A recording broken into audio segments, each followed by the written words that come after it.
Deren.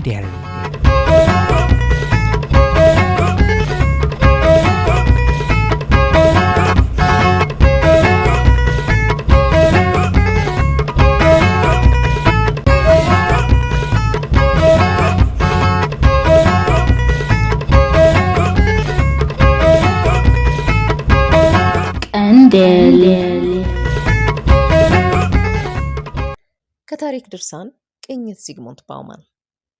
ይህ በፈረንጆቹ ህዳር 1925 ተወልዶ በጥር 9 2017 ህይወቱ ያለፈ የፖላንድ ብሪታንያ ሶሺዮሎጂስትና ፈላስፋ ምሁር ዚግሙንት ባውማን አጭር ታሪክ ነው።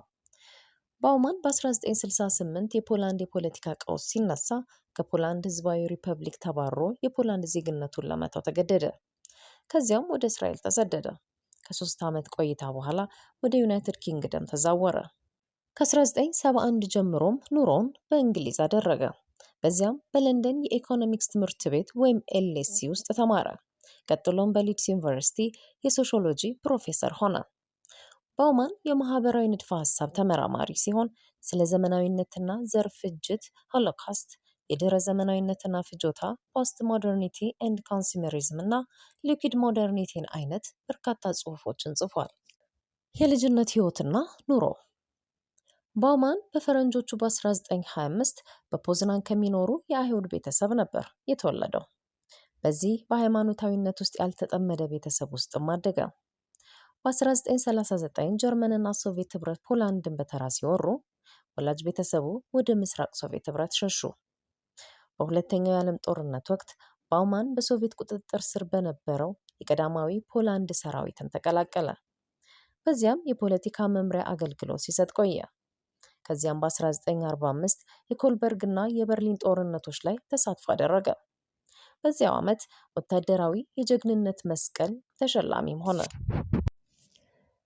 ከጦርነቱ በኋላ በፖላንድ ሰራዊት ውስጥ የሻለቃ ደረጃ ላይ ደረሰ። ከፈረንጆቹ 1945 እስከ 1953 ባሉት ዓመታት መካከል በውስጣዊ ደህንነት ኮርፕስ ወይም ኬቢደብሊው ውስጥ የፖለቲካ ኦፊሰር ነበርም ይባላል። ይህ ክፍል የዩክሬን ነጻነት ኃይሎችንና የፖላንድ የቤት ሰራዊት ቀሪዎችን ለመቆጣጠር የተቋቋመ ነበር። የሱ ተሳትፎ መጠን ግን ግልጽ አልነበረም። ባውማን ከዘጋርዲያን ጋር ባደረገው ቃለ መጠይቅ ኮሚኒስት እንደነበር አረጋገጠ። 19 ዓመት እያለ ወደ ሰራዊት መረጃ ክፍል መግባቱ ስህተት እንደነበር ተናገረ። ግን የጠረጴዛ ስራ ብቻ እንደነበረውና ማንንም እንዳላጠቃለለ ገለጸ። ዚግሙንት ባውማን በኬቢደብሊው ሲያገለግል በዋርሶ የፖለቲካና ማህበራዊ ሳይንስ አካዳሚ ውስጥ ሶሺዮሎጂ መጀመር ቻለ።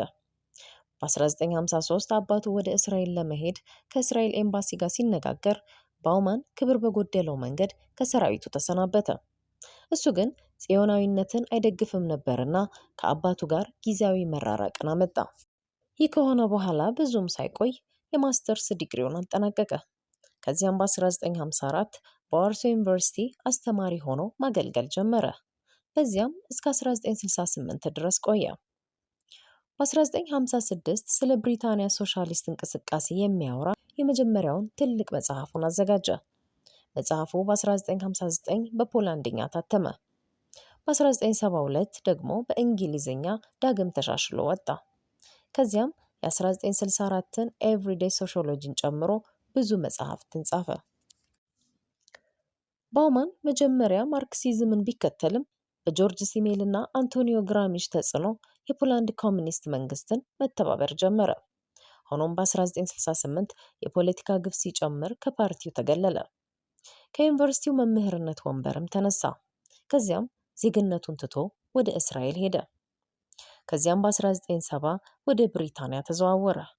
በሊድስ ዩኒቨርሲቲም የሶሺዮሎጂ ትምህርት ክፍል ወንበርን ያዘ። ከዚያ በኋላ በእንግሊዝኛ ቋንቋ ብቻ መጽሐፍ ሲጽፍ ዓለም አቀፍ ዝናን አገኘ። በ2011 ባውማን ጽዮኒዝምንና እስራኤልን በጥብቅ ተቃወመ። የዌስት ባንክ ግንብን ከዋርሶ ጌቶ ግድግዳ ጋር አነጻጸረ። ይህም ክርክር አስነሳ። እሱ ግን ይህን ንግግር እንዲያደርግ ያስገደደው የሰብአዊ ሞራል ማስጠንቀቂያው እንደነበር ገለጸ። ስራዎቹ ባውማን 57 መጽሐፍትና ከ100 በላይ ጽሑፎችን አሳትሟል። የመጽሐፎቹ ዋና ጭብጥም ግሎባላይዜሽን፣ ዘመናዊነትና ድህረ ዘመናዊነት ሁኔታ፣ ፍጆታና ስነ ምግባር ናቸው። ሞደርኒቲ ኤንድ ዘ ሆሎካውስት በሚለው መጽሐፉ ሆሎካውስት የዘመናዊ ቢሮክራሲና የመንገዳዊ አስተሳሰብ ውጤት መሆኑን ያብራራል። ከዚያ በኋላ በሊኩዊድ ሞደርኒቲ በሚለው ሐሳብ በድህረ ዘመናዊ ሕይወት ውስጥ እርግጠኝነት እንደጠፋችና ፍርሃቶች በፋንታው እንደተሰራጩ ያትታል። ባውማን በ2017 በሊድስ ሕይወቱ አልፏል። የመጀመሪያ ስራዎቹ ባውማን በእንግሊዝኛ ቋንቋ ያሳተመው የመጀመሪያ ስራው በ1960 በፖላንድኛ የታተመው የብሪታንያ የሰራተኛ ንቅናቄ ከክፍልና ማህበራዊ መደብ ጋር ያለውን ግንኙነት የሚመለከት ጥናት ነበር። እስከ 1980ዎቹ መጀመሪያ ድረስም በክፍልና በማህበራዊ ግጭት ላይ መጽሐፉን ቀጠለ። የመጨረሻ መጽሐፉ ሜሞሪስ ኦፍ ክላስ በተባለው ርዕስ ላይ ነበር። ምንም እንኳን የኋለኛ መጽሐፍቱ በቀጥታ የክፍል ጉዳዮችን ባያነሱም እሱ ግን ራሱን እስከ መጨረሻ እንደ ሶሻሊስት ያብራራ ነበር። ማርክሲዝምንም ፈጽሞ አልካደም። በተለይ ኒዮ ማርክሲዝም አስተሳሰብ ባለቤቱ አንቶኒዮ ግራሚሽ እና የኒዮ ካንቲያን ሶሻሎጂስትና ፈላስፋው ጆርጅ ሲሜል በጣም ከፍተኛ ተጽዕኖ አሳድረውበታል። ዘመናዊነትና ምክንያታዊነት በ1980ዎቹ መጨረሻና በ1990ዎቹ መጀመሪያ ባውማን ዘመናዊነት፣ ቢሮክራሲ፣ ምክንያታዊነትና ማህበራዊ ግለት መካከል ያለውን ግንኙነት የሚመለከቱ ብዙ መጽሐፍትን አቀረበ። ባውማን ሲግመንድ ፍሮይድን ተከትሎ የአውሮፓ ዘመናዊነትን እንደ ልውውጥ ተመለከተ። ማለትም ህብረተሰቡ የግል ደህንነትን ለመጨመር ከፍተኛ የነፃነት ደረጃ መተውን ተስማምተዋል ብሎ አመነ። እርሱ ዘመናዊነት በኋላ ጠንካራ ዘመናዊነት ብሎ በጠራው አስተሳሰብ ያልታወቁና ያልተረጋጉ ነገሮችን ለማስወገድ እንደሚሞክር ገለጸ። ይህም ተፈጥሮን መቆጣጠር፣ የተኛ ቢሮክራሲን መቀስቀስ፣ ህጎችና ደንቦችን መመደብና መቆጣጠርን ያካትታል። ዘ ስትሬንጀር ህይወት ወደ ተደራጀና ቀላል ምድቦች ሲደርስ ይህም መቆጣጠር የማይቻላቸው ማህበራዊ ቡድኖች እንዳሉ ባውማን ይናገራል። በመጽሐፉ ሞደርኒቲ ኤንድ አምቢቫለንስ ውስጥ እንግዳ ብሎ የጠራውን ምሳሌያዊ ምስል አቀረበ። እንግዳው በማህበረሰብ ውስጥ ይገኛል፣ ግን ያልታወቀ ነው። የማይወሰን ሰው ነው።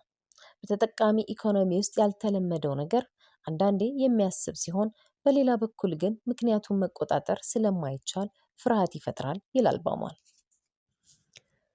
ዘመናዊነትና ሆሎኮስት በመጽሐፉ ሞደርኒቲ ኤንድ ዘ ሆሎኮስት ውስጥ ባውማን ዘረ ፍጅት በራሱ ዘመናዊነት ባህሪያት፣ ቢሮክራሲያዊ ምክንያታዊነት፣ መሳሪያዊ አስተሳሰብና ሞራላዊ ግድያ እንደተፈቀደ አመለከተ። ሆሎኮስት የአይሁድ ታሪክ ብቻ ሳይሆን ከዘመናዊ ስርዓት ጋር በጥልቀት የተገናኘ መሆኑንም አስረዳ። ድህረ ዘመናዊነትና ተጠቃሚነት ባውማን በ1990ዎቹ አጋማሽ ማህበረሰብ ከአምራች ወደ ተጠቃሚ እንደተለወጠ ይገልጻል። ይህ ለሰዎች ሊኩዊድ ፊርስ ብሎ የሚገልጻቸውን የተለያዩ ፍርሃቶችን ፈጠረ። እርሱ ማህበራዊ ሚዲያ የፖለቲካ ምርጫ ላይ አሉታዊ ተጽዕኖ እንዳለው ማስጠነቀቀ። ኪነ ጥበብ ፈሳሽ ንጥረ ነገር ባውማን ኪነ ጥበብ በፈሳሽ ማህበረሰብ ውስጥ እንዴት እንደሚለወጥ ተመለከተ። ሰዎች የሚፈልጉት የመመርመር ሂደትን እንጂ መድረሻን አይደለም ይላል። ኪነ ጥበብ ነገሮችን ዘላቂ ለማድረግ ሚና እንዳለውም ያብራራል። የፕላጃሪዝም ክስ በጎርጎሪያኑ 2014 አንዳንድ መረጃዎችን መጠቀም በሚል ክስ ቢደርስበትም ባውማን ይህን ክስ አልተቀበለም። እሱ ብቻ ሳይሆን የክሱ ተቃዋሚዎች ክሱ አይዲዮሎጂያዊ ጥቃት እንዳለው አስፍረዋል። ሽልማቶች ባውማን የአማልፊ ሽልማት፣ የአዶርኖ ሽልማት፣ የአስቱሪያስ ሽልማትና ሌሎችንም መቀበል ችሏል። ማጠቃለያ ዚግሙንት ባውማን በዘመናዊ ማህበረሰብ ላይ በጥልቅ ያሰበ የማህበራዊ ሳይንስ ምሁር ነበር። አብዛኛው ጽሑፎቹ በዘመናዊነት፣ ድህረ ዘመናዊነት፣ ግብይትና የግዢ ባህል እንዲሁም ስነ ምግባር ላይ ያተኩራሉ።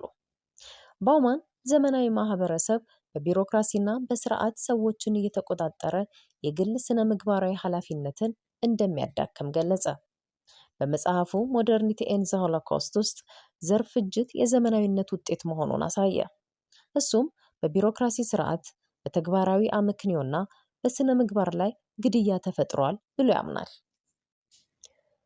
በኋለኛው ዘመን ሊኩዊድ ሞደርኒቲ በሚለው ሀሳብ ሰዎች የበለጠ ነፃነት ቢኖራቸውም የደህንነትና የመረጋጋት ስሜት ግን እየፈረሰ መሆኑን ያብራራል። ባውማን ፖለቲካን ከስነ ምግባር መለየት እንደማይገባም በግልጽ አጽንኦት አቅርቧል። ቀንድ